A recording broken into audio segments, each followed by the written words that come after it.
Hello everyone, আসসালামু আলাইকুম। আশা করি সবাই ভালো আছেন, আমিও ভালো আছি। আজকেও হুট করে একটা প্ল্যান করেছে বড় ভাই মনির ভাই যে বেড়াতে যাব, তাই ভাইয়ের কাছে যাচ্ছি বেড়ানোর উদ্দেশ্যে। জানি না কোথায় নিয়ে যাবে। বড় ভাইয়ের কাছে, আমাদের ব্রাকের পাশে ব্রাকেই থাকে ভাই, ভাইয়ের কাছে যাচ্ছি। দেখি ভাই কি বলে, কোথায় নিয়ে যায়। ভাইয়ের অবশ্যই গাড়ি আছে, গাড়িতে করে যাওয়ার ইচ্ছা আছে, জানি না কি করবে। আমাদের ব্রাক থেকে যাইতে মোটামুটি 2 মিনিট সময় লাগে। 2 মিনিটও লাগে না, 1 মিনিট 1.5 মিনিট সময় লাগে যাইতে। তার কাছেই যাচ্ছি। তার তার রুমটা আসলে পেয়ে গেছি প্রায়, আর 1 মিনিট সময় লাগবে এখান থেকে। এই সামনের যে রাস্তা, এখান দিয়ে যেতে হয়। আসলে বড় ভাইয়ের সাথে পরিচয় অল্প দিনে, কিন্তু ঘনিষ্ঠতা হয়ে গেছে খুব ভালো। ভাইয়ার মন মানসিকতা অনেক ভালো, ব্যবহার আচার অনেক ভালো।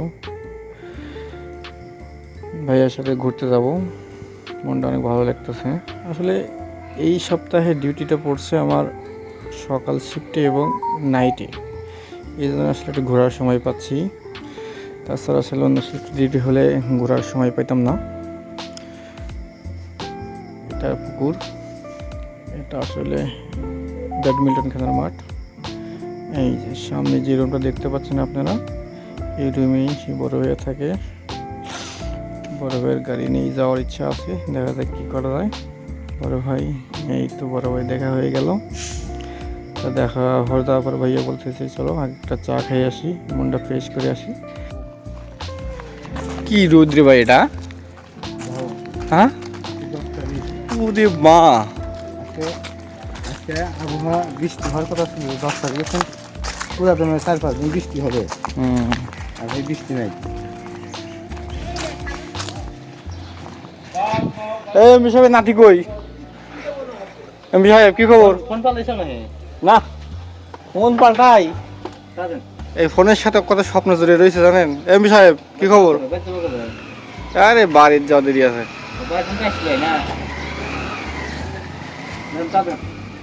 আমি আসলে জানি না ওনার নাম, সবাই এমপি বলেই জানে। নাম কি তার নাম এমপি বলেই জানি। অনেক রহস্য করি। মানুষটা অনেক ভালো এবং অনেক ভালো চা বানায়। আর কিছু খাবেন? খান খান। তোমার নাম কি? খালিদ। কি শুধু খালিদ না খালিদ হাসান? খালিদ মন্ডল। এটা কি হয়? তোমার দাদার নাম কি? এমপির লাতি। তুমি বলে সম্ভবত কি এমপি লাতি কি সিয়ার রবি নাকি? তুমিও রবি। অবশেষে এমপির হাতে চা পেলাম হাতে। বড় ভাই চা খাওয়ার আগে লাড্ডু খেয়ে নিচ্ছে। লাড্ডু খাওয়ার পর ওনার রিয়াকশন ছিল অন্যরকম। আমিও একটা মিষ্টি জাতীয় কিছু খাইছি, তারপরও চাটা অনেক ভালো লাগছে। কিন্তু বড় ভাই লাড্ডু খাওয়ার পর চা চিনির স্বাদ হারিয়ে ফেলেছে। চাটা খেয়ে উঠলাম, তারপর এপাশে এসে দেখি অনেকগুলো ধান কেটে যারা করে রাখছে এমপির দোকানের পাশেই, অপর পাশে অপোজিটে। অনেক দিন পর দেখলাম ধান। অনেক দিন হলো ধান কাটা হয় না, মাথায় নেওয়া হয় না, এটাই আর কি। এটা খেয়ে আমরা তারপর চলে আসলাম রুমে। আসলে রুমটা ভাইয়ের রুম না, এটা আমাদের আসলে স্যারদের রুম, স্যারদের ক্লাব। ক্লাবে স্যার আড্ডা মারে, আড্ডা দেয়, গল্প গুজব করে সময় অবসর টাইমে এসে। রুমটা অনেক সুন্দর, অনেক ভালো লাগার মতো একটা রুম। রুমে টেলিভিশন আছে, বসার মতো জায়গা আছে, এসি আছে, সব কিছু মিলে আসলে একটা পারফেক্ট লুকে পারফেক্ট রুম। তারপর আমরা সবাই মিলে বের হয়ে গেলাম, এই তো বড় ভাইয়ের সাথে, বড় ভাইয়ের গাড়ি নিয়ে। ইনশাল্লাহ অনেক দূর গেছিলাম, অনেক পথ হাঁটলাম। ভাইয়া অনেক ভালো গাড়ি চালায়।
দেখবেন। আসসালামু আলাইকুম।